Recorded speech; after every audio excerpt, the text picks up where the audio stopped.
Hello and welcome. For those of you watching, you probably have a family member or loved one who has just been diagnosed with lupus, or maybe they have been diagnosed for a while, but you would like to learn more about the disease.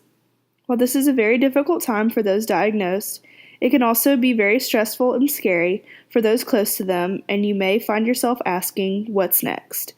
Throughout this module, I will walk you through the basics of lupus, misconceptions about the disease, resources available, and how you can support your loved one through this diagnosis. We will begin with a pretest to determine how much you know about lupus before diving into the training.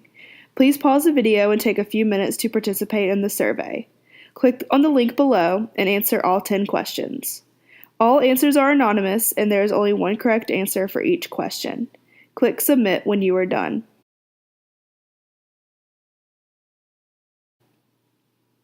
According to a lupus awareness survey distributed by the Lupus Foundation of America, only 73% of Americans between the ages of 18 to 34 either have not heard about the disease or know very little about it.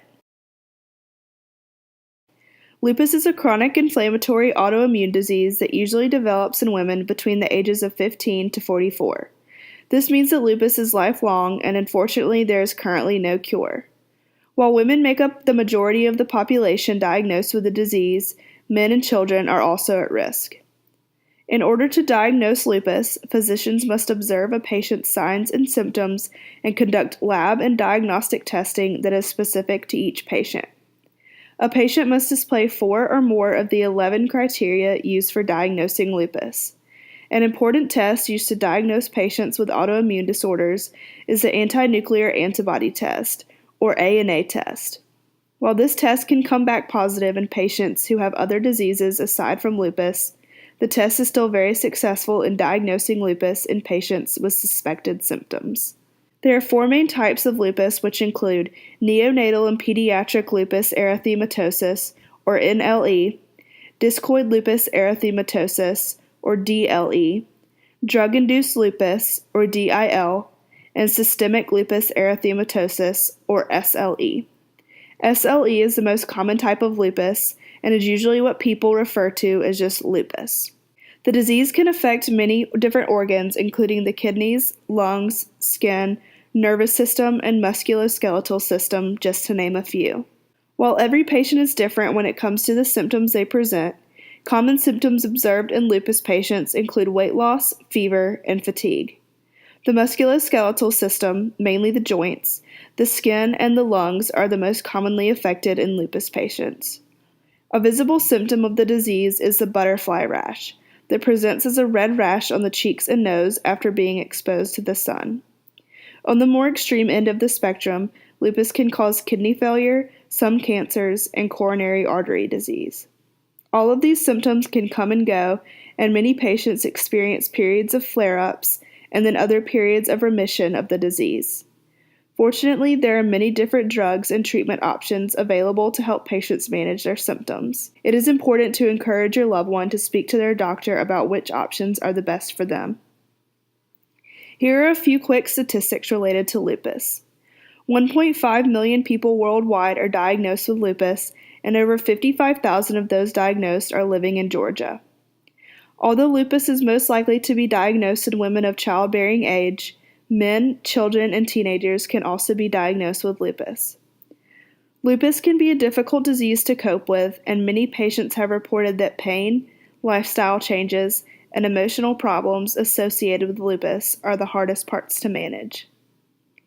Women of color such as African Americans, Hispanics and Latinos, Asians, and Native Americans are 2 to 3 times more likely than Caucasian women to be diagnosed with the disease.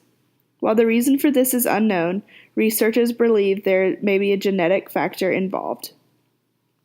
Because lupus can mimic other illnesses and symptoms can come and go and fluctuate in severity, it can take individuals years to be diagnosed with the disease from the onset of their first symptoms. If you are a family member of a newly diagnosed patient or you are a patient yourself, the first most important step is to learn as much as you can about the disease from reliable sources, which I will mention later on this slide. Finding a doctor to help manage the symptoms of lupus is another important step. Rheumatologists generally treat lupus patients because of their specialization in diseases of the muscles and joints, but dermatologists, nephrologists, cardiologists, neurologists, and gastroenterologists also treat lupus patients if the disease has caused damage to other organs. It is okay to visit different doctors until you find one that is the best fit for you. In Georgia, we are lucky enough to have a chapter of the Lupus Foundation right here in our state. The chapter is located in Smyrna, Georgia, which is slightly northwest of the city of Atlanta. The address, website, and contact information for the chapter will be posted at the end of this training video. The Georgia chapter of the Lupus Foundation is designed to provide assistance to lupus patients and their loved ones while increasing overall awareness about the disease. The chapter has many different resources available, such as doctor referral list, local support group information, educational materials for newly diagnosed lupus patients, and even a financial assistance program for those who have to make the tough decision between paying for medication or paying their bills. The chapter also hosts many events throughout the year, like the Lupus Empowerment Summit, the Night of Hope Gala, and the Walk to End Lupus. The Lupus Foundation is a great place for lupus patients and their loved ones to get involved and meet other people facing the same struggles. Peer-reviewed articles are another good resource for lupus patients and their family members to research different treatment options and available drugs to help manage the symptoms of the disease. These articles are based on research strategies that yield reliable and valid results for patients and caregivers to confidently rely on. If your loved one is looking for advice from other people who have been diagnosed, online blogs are another great resource. This gives patients the opportunity to read other patients' stories about their personal battles with the disease and can give them valuable insight into how to move forward. Blogs can help patients realize that they are not so alone because there are so many people out there experiencing the same highs and lows. Lastly, it is always important to ask your doctors questions because their information is invaluable to understanding lupus. While this is not an easy time for either you or your loved one who has been diagnosed with lupus, there are ways for you to help ease the burden of the disease. The best thing to do is to learn as much as you can about the disease so you can understand exactly what your loved one is going through.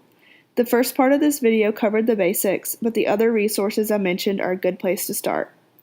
Make sure to involve your loved one in this learning process because they can benefit from learning all that they can, and it will strengthen your bond. Second, make sure your loved one knows that you are always available to listen.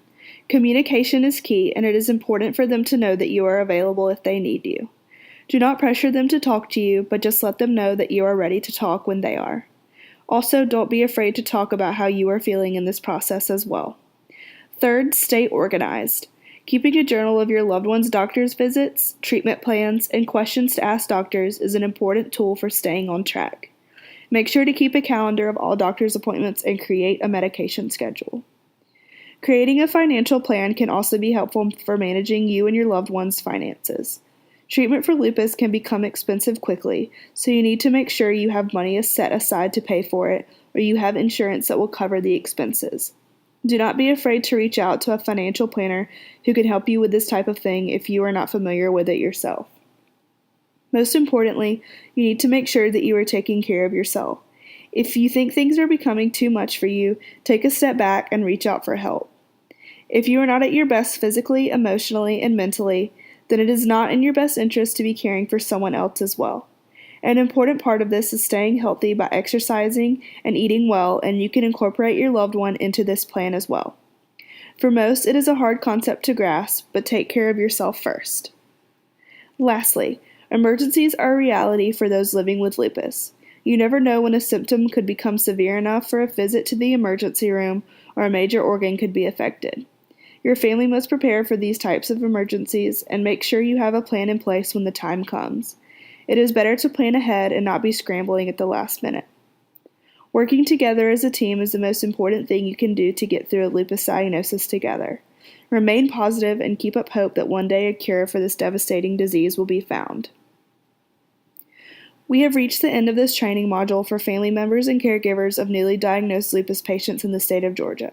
Please pause the video to take a few minutes to complete the post-test. Follow the link below and answer all 10 questions. All answers are anonymous and there is only one correct answer for each question. Click Submit when you are done.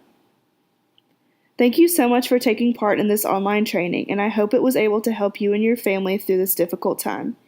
For more information, follow the link below to visit the Lupus Foundation of Georgia's website. You can also call them with any questions and further assistance.